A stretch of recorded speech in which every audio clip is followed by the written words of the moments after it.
Hi everyone! I'm happy to see you on my channel. In this video, I'll show you how I crocheted this Christmas bauble.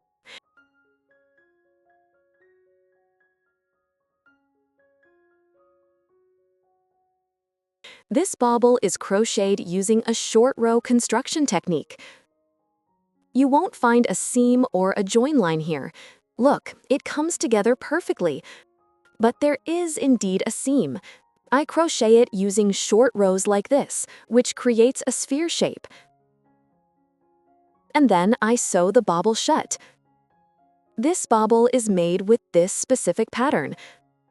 This pattern is available on my channel. Here are two swatches of the same pattern.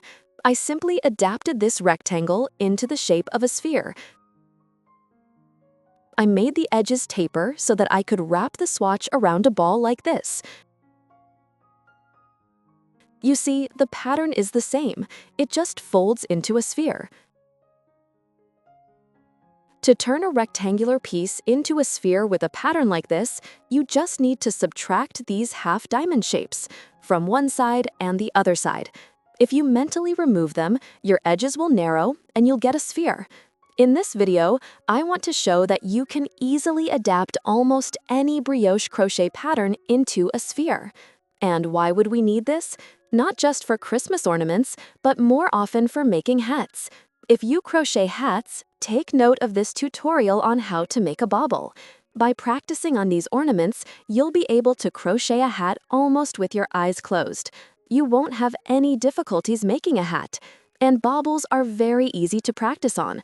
They require minimal yarn, minimal time, and you get a wonderful result like this.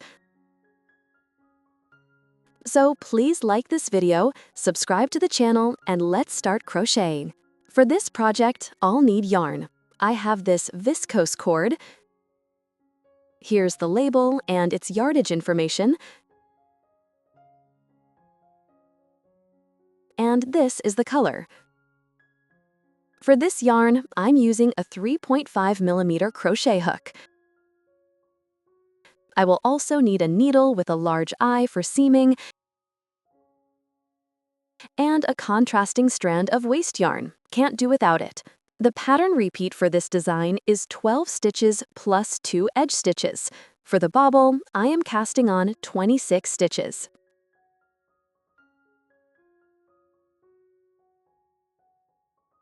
The stitches are cast on, and now I'll move on to the first row. But let's go back to the swatch. If you've seen my video on how to crochet this swatch, it's on my channel, you'll find it below or in a card up here. You'll remember that this pattern is worked in just 2 rows. One row is worked from right to left and consists of many small short row segments, and the second row is worked from left to right, also in many small short row segments. Then these 2 rows are repeated, first, second, and so on. The only difference for crocheting this ball, as I already said, is that in the second row, we will be subtracting those half diamond shapes, and then the swatch will take the form of a sphere. I take my main color yarn and start crocheting the first row. First row, first segment. I make a turning chain, chain 1. And now an important detail. To easily remove the waste yarn from our bobble at the end, I work into the back bumps of the foundation chain. If you turn the chain over, you'll see these bumps. When I work along a foundation chain, I always insert my hook into these bumps. For all other stitches, I will be working into the back loop only.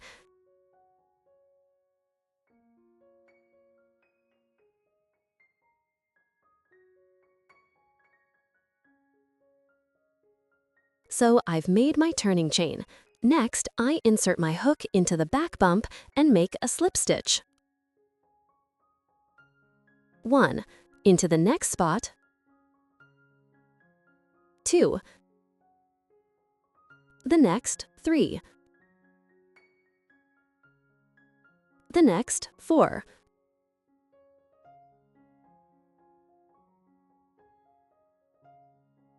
5. 6, 7, and into the next spot, 8. The first segment is 8 regular slip stitches. Next, I begin the pattern repeat. The repeat is the part of the pattern that is worked over and over. Chain 1, turn. I yarn over, insert my hook into the second chain from the hook, and work a yarn over slip stitch. 1, 2, 3, 4, 5, 6. This section consists of 6 yarn over slip stitches. Chain 1, turn, and now 8 regular slip stitches, always starting in the second chain from the hook through the back loop only. 1, 2, 3, 4, 5, 6. Next, I insert my hook into the turning chains bump and go into the row below, into the bump of the row below, to make a join. That's 7, and into the next stitch, that's 8. Chain 1, turn.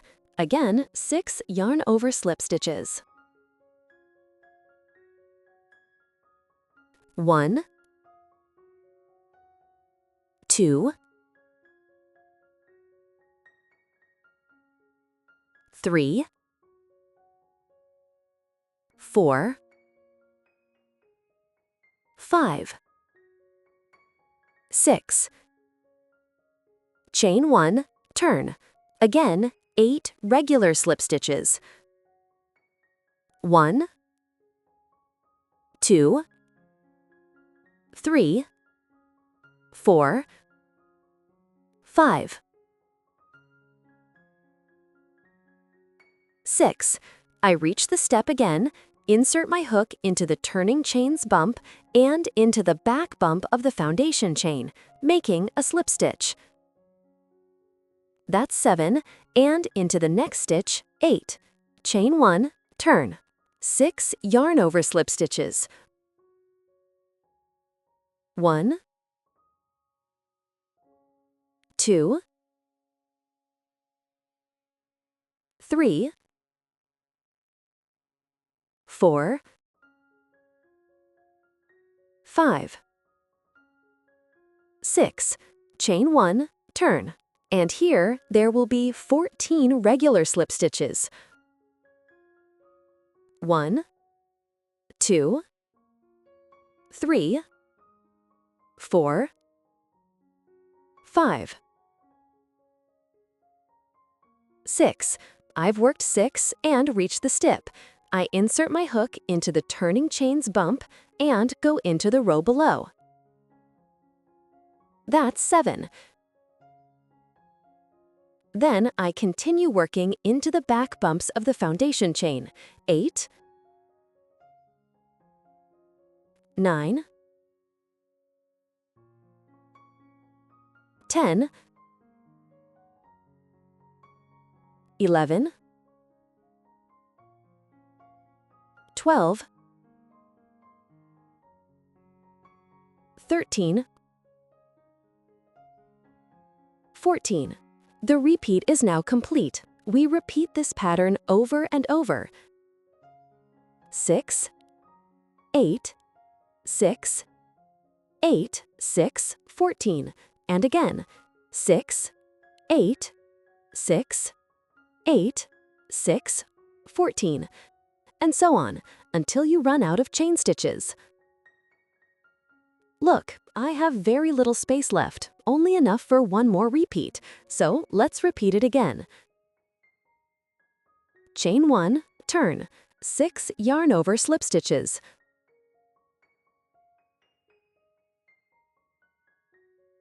1, 2, 3,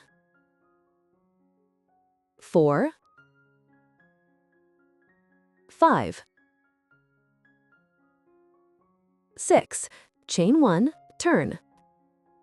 8 slip stitches. 1, 2, 3, 4, 5, 6. I reach the step, insert my hook into the bump, into the row below. 7,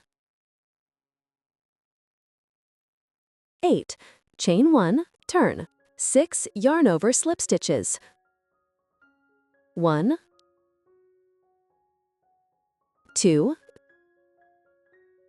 3, 4, 5, 6. Chain 1, turn. 8 slip stitches.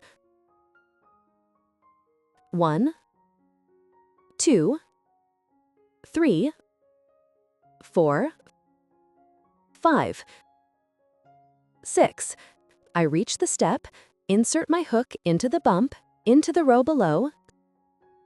7, 8. Chain 1, turn. 6 yarn over slip stitches. 1, 2, 3, 4, 5, 6. Chain 1, turn. According to the repeat, there should be 14 stitches here, but you can see the chain is short. 14 won't fit. Only 8 will fit here, so I make 8 regular slip stitches. 1, 2, 3, 4, 5.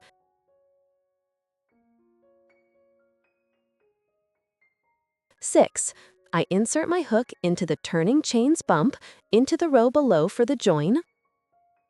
That's 7, and into the last stitch, also in the back bump. 8. And with that, the first row of the pattern is complete. Next is the second row. In the rectangular pattern, the second row would have started and ended with a half diamond. But since we are omitting those half diamonds here, we'll start the second row with a full pass to this point and then immediately start the pattern repeats. We will stop at this point at the end. We won't be making the final half diamond either. That's basically the entire tutorial. So chain 1, turn.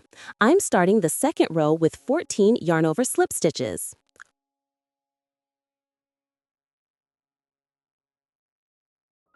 1,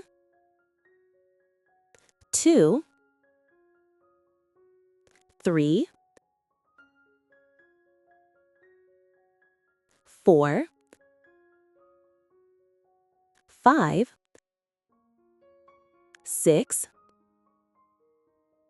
7, 8. Now there's a step. I need to make a join here. Since this join will be on the right side of the fabric, I'll also make it with a yarn over. I insert my hook under 2 strands of the edge like this. I'm picking up the same edge bar and another strand next to it. I yarn over, then insert my hook into the row below through the back loop. Grab the working yarn and complete the yarn over slip stitch. That's 9. Into the next stitch, 10. The rule in these patterns is simple. If you see a step, you make a join. Again, I insert my hook under 2 strands, yarn over, go into the row below. That's 11, which is also a join. And into the next stitch, 12. And another step. Again, I insert my hook under 2 strands, into the row below. That's 13 and 14. Chain 1, turn. And now I will start the repeat. The second row repeat has the same stitch counts as the first row repeat, but we do the opposite. Where we worked yarn over slip stitches, we now work regular slip stitches. And where we worked regular slip stitches, we now make yarn over slip stitches. So, the beginning of the repeat is 6 regular slip stitches through the back loop only. 1, 2, 3, 4, 5,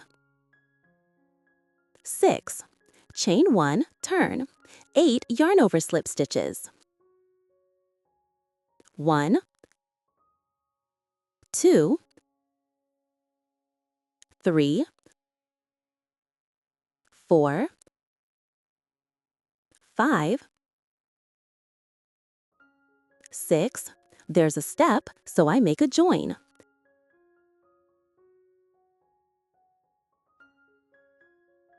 7, 8. Chain 1, turn. 6 regular slip stitches. 1, 2, 3, 4, 5, 6. Chain 1, turn. 8 yarn over slip stitches. 1, 2, 3, 4, 5, 6. Next, a step, so I make a join.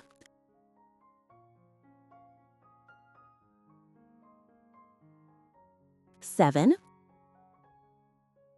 8. Chain 1, turn. 6 regular slip stitches. 1, 2, 3, 4, 5, 6. Chain 1, turn. And now the end of the repeat. 14 yarn over slip stitches. 1, 2, 3, 4, 5, 6. I reach a step, make a join.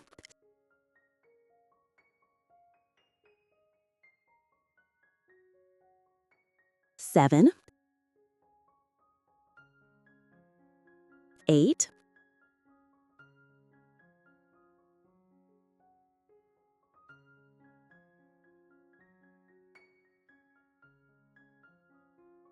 9,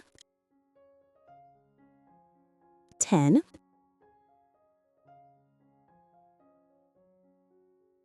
11, 12,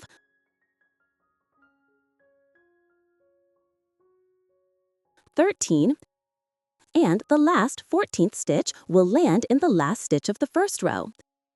There, 14, and the repeat is finished. And with that, the second row is also finished. Chain 1, turn. If your bobble were larger than mine, you would continue repeating 6, 8, 6, 8, 6, 14, and so on. 6, 8, 6, 8, 6, 14, and so on. But I've reached the very end, so my second row is done. It consisted of 14 yarn over slip stitches at the beginning, followed by 1 full repeat. Next, I return to row 1 and will continue alternating row 1 and row 2. I look at the sequence from my first row. It started with 8 regular slip stitches, and I begin working that now. 1, 2, 3, 4, 5, 6, 7, 8. Then there was a chain 1, turn, and 6 yarn over slip stitches. 1, 2, 3, 4, 5, 6. chain 1, turn, and so on. I continue following the stitch counts I established in the first row. The only difference is that in the third row and beyond, there will be more of these joins. But I just remember the rule: see a step, make a join. I won't show that again. Continue crocheting on your own. You need to repeat the first and second rows a total of 6 times. That was enough for me to wrap the bobble all the way around. How do you count this? 1, 2, 3, 4, 5, 6. I see what looks like a flower with 6 petals. That means I've made 6 repeats. So finish crocheting the skin for your bobble. We'll meet back then, and I'll show you how to sew this piece together perfectly and seamlessly. How to easily remove the waste yarn to get a result like this.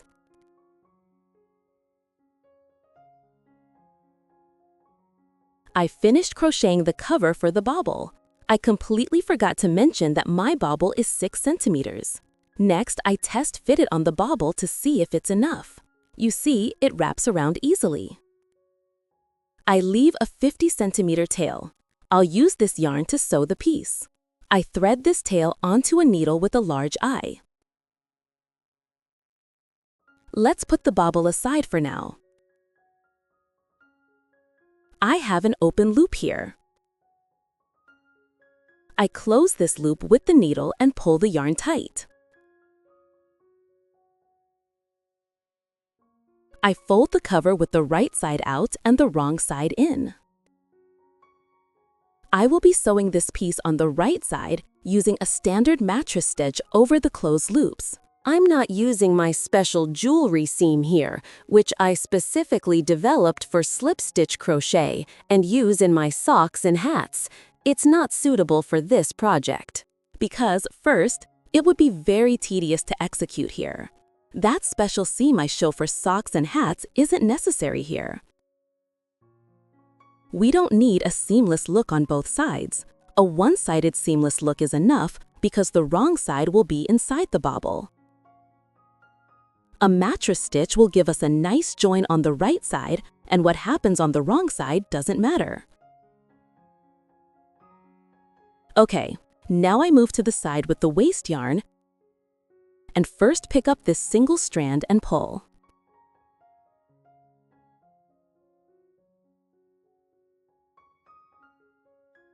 On the opposite side, I return the needle into the edge loop and into the next edge loop through the back loops. It should look like this. I pull it tight again and return to the side with the waste yarn. I spread the stitches of the first row and look at how the waste yarn is wrapping around them.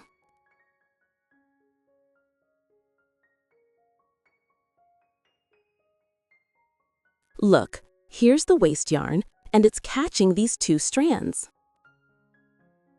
I insert my needle under those same 2 strands and pull.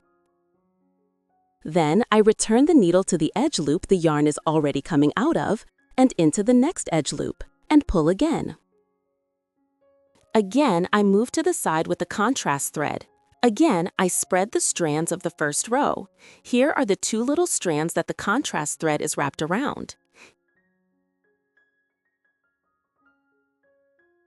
Here, at first, don't pull tightly because I am sewing without the ball, and the ball will need to be inserted later. Again into the edge loop and into the next edge loop, and again into those 2 little strands that the contrast thread is wrapped around. I pull tight. Again into the edge loop and into the next edge loop, and again into those 2 little strands that the contrast thread is wrapped around.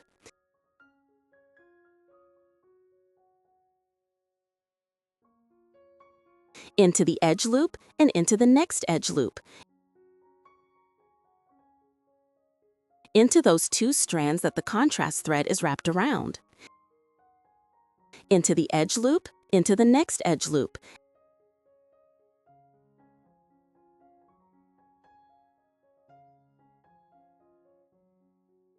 and again into those 2 strands that the contrast thread is wrapped around.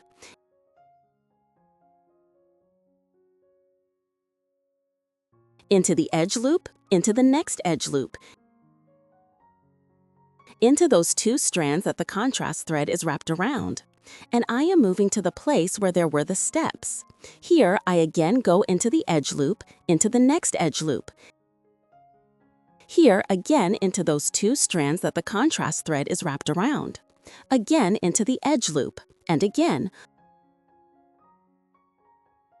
Look, I am reaching the steps on the side with the contrast thread. I am again watching how the contrast thread is wrapped around the strands of the first row. Here it is. Here it goes in, and it catches these 2 little strands, and those are the ones I am catching with the needle. I return to the edge loop, into the next edge loop. Again, the contrast thread is a guide thread.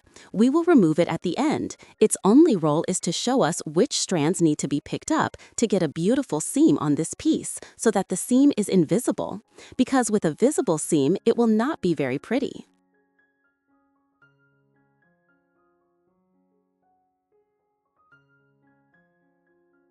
Okay, let me insert the ball inside.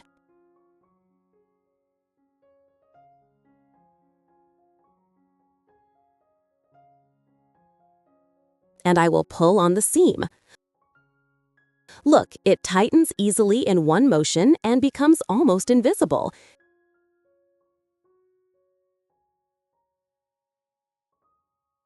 And I continue sewing again.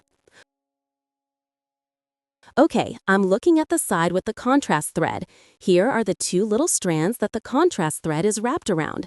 Into the edge loop, into the next edge loop. I look again. Here again are the 2 little strands that the contrast thread is wrapped around. And again, into the edge loop, into the next edge loop. Again, here are the 2 little strands that the contrast thread is wrapped around, and I have finally reached the parts where the last row starts to have steps. Here, I pick up the strands like this, into the edge loop. Next, I pick up the bar from the turn.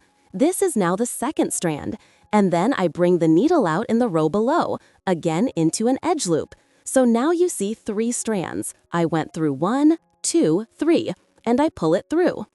And when I return to the other side, I only pick up the bar from the turn. Right here, you need to pick it up. I insert the needle into it, I pull the thread through, and then I do it again picking up those 2 little strands that the contrast thread is wrapped around, like this. Why do you need to pick up this bar here? Because remember, when we were crocheting, we made this join every time, and we also inserted the hook into this very bar, then into the row below, and made a stitch from there. And here, we are trying to camouflage this seam. That is why we are doing everything in exactly the same way. I continue again on the side with the final row, going into the edge loop. Here is the next edge loop. Here it is. And on the side with the contrast spread, I pick up the 2 little strands that the contrast thread is wrapped around. Here they are. Again, another step, which means again into the edge loop, into the bar from the turn, and into the edge loop of the row below. I have caught 3 strands with the needle. I pull tight. And when I go in the opposite direction, I don't forget to pick up the bar from the turn, like this. And then again into those 2 little strands that the contrast thread is wrapped around. And again into the edge loop. Okay, and here is the next edge loop. And again into those 2 little strands that the contrast thread is wrapped around. And here is the last step in this piece. Into the edge loop, into the bar from the turn, into the lower edge loop. And now I return. Into the bar from the turn, and I pick up the 2 little strands that the contrast thread is wrapped around, like that. After this, I just sew straight to the end. Into the edge loop, into the next edge loop.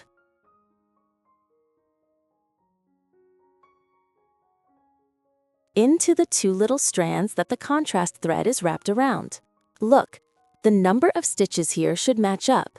If you've done everything correctly, you won't have any extra stitches left on either side, not on the side with the contrast thread, and not on the side with the final row. So, if your edges don't line up, it means there is a mistake somewhere. Either a mistake in the sewing, you could have messed up there, or maybe it's the stitch count. You might have changed it somewhere while working the short rows.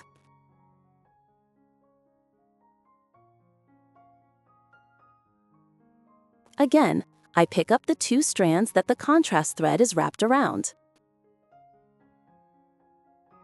I pull the yarn through. I can probably pull the tail tight again here, as my working yarn is getting short and it's hard to sew with. But when I pull it all the way through, there will actually be a pretty decent length left.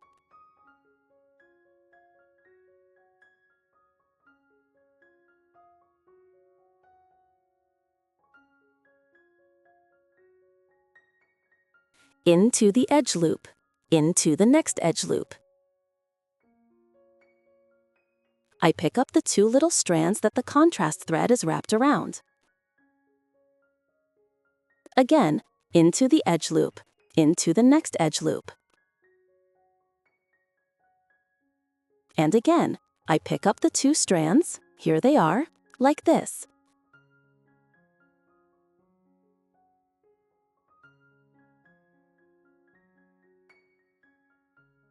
That the contrast thread is wrapped around. There are probably just a couple of stitches left here. Into the edge loop, into the next edge loop.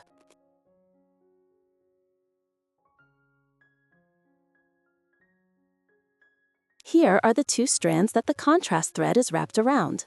And so, I'm finishing the row by inserting the needle right here. For now, I am not tightening the seam. First, I will remove the contrast thread. You see, it has stayed inside. You can barely see it. In principle, you could have managed without a contrast thread.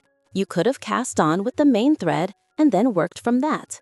Afterwards, you would simply tighten the seam and your project would have been finished. But I don't like it that way. To me, a seam made like that seems a little too thick. I prefer to remove the cast-on row. Watch what I do here. I take the ball and go to the beginning, and I open up the cast-on row.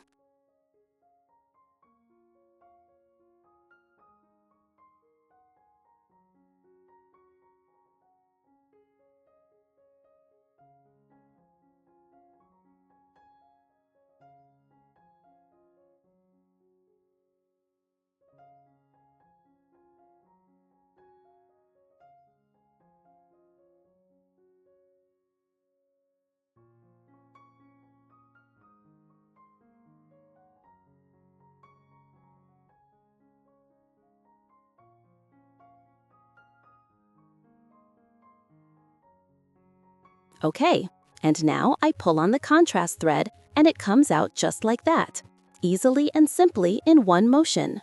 Whoop, and that's it. The contrast thread is removed. Next, I pull on the seaming yarn that we've been working with. I need to close it. Here, I'm pulling it tight. I am no longer paying attention to the tension here because this seam doesn't become part of the fabric. This is an independent seam, and it just needs to firmly glue the 2 halves together. That's why I'm pulling it tight. And now, let's pull it here too. That's it. I have sewn the piece. Look, the seam runs somewhere here. You can't see it at all. Now I'll cinch the pole closed with this very same thread.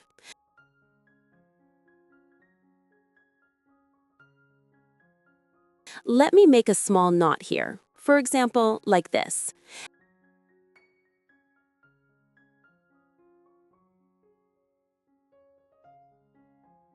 And then I weave the needle through these edge loops. There will be 6 of them. I've gone through 3,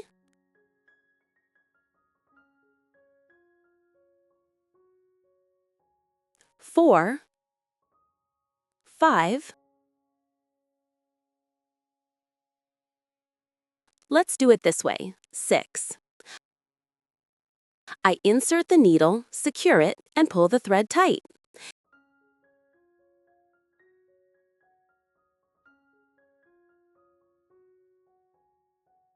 And here, let me make one more little knot.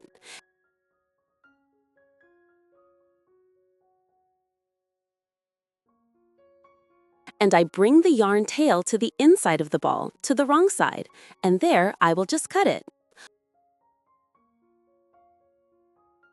On the other side, I have the second pole left. I do the exact same thing with it. I hide the starting tail inside, and with the remaining yarn, I first gather these edge points. There will be 6 of them again. The number of points on the poles is the same. 1, 2, 3,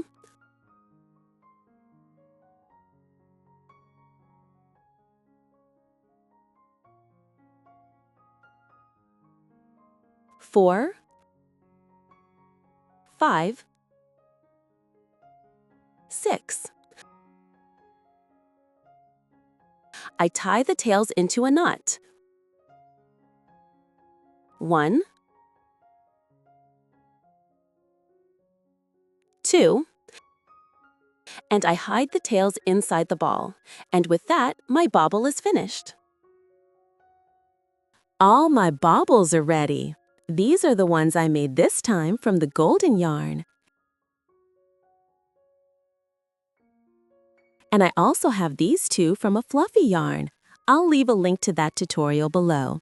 It's the same technique, even the same pattern, but with a slightly modified repeat because the yarn was thicker.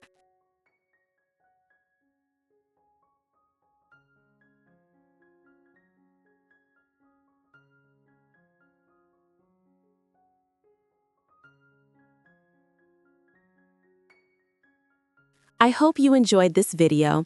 Thank you in advance for your likes. Subscribe to my channel.